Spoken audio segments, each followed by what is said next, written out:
Nous entrons aujourd'hui dans un nouveau temps dans l'Église, le temps de Carême.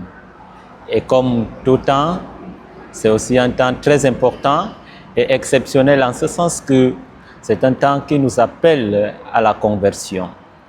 Et à travers le mercredi des cendres, nous entrons, nous faisons le premier pas vers les 40 jours et 40 nuits à la suite du Christ dans son chemin au désert.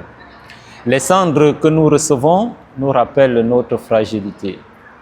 Nous rappellent notre fragilité et par là, nous sommes appelés à retourner au Seigneur afin de lui dire, nous nous sommes trompés de chemin et nous revenons à toi de tout notre cœur parce qu'en toi se trouve toute notre vie.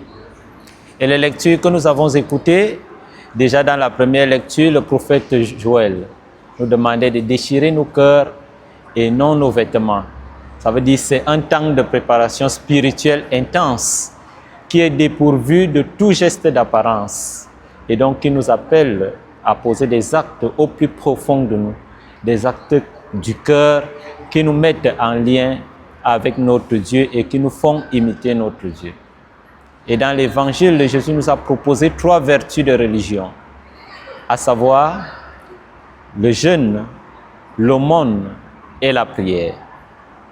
La prière, c'est quelque chose, c'est une vertu qui nous permet de maintenir notre relation avec Dieu. Celui qui prie, évite le péché et s'efforce à tout temps à être en état de grâce. On pourrait donc par là dire que prier, c'est se sauver. Par le jeûne, nous voulons nourrir notre esprit, priver le corps pour mieux se recentrer sur notre âme et sur notre esprit afin de ressentir une union intime avec Dieu. Et dans notre Église, nous ne jeûnons pas seulement pour jeûner, ou nous ne nous privons pas pour récupérer après ce dont nous nous sommes privés.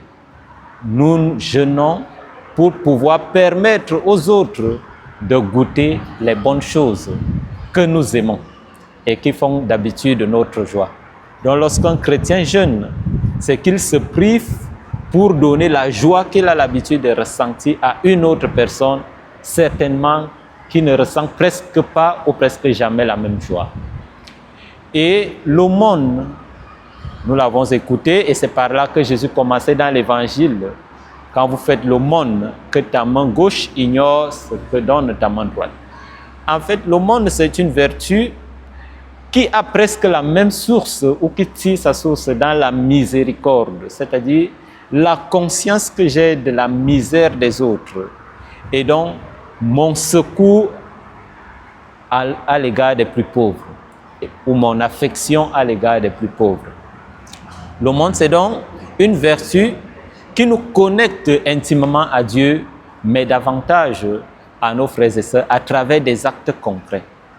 C'est-à-dire, je peux leur donner mon temps, de mon affection, des habits, tout ce que l'on a.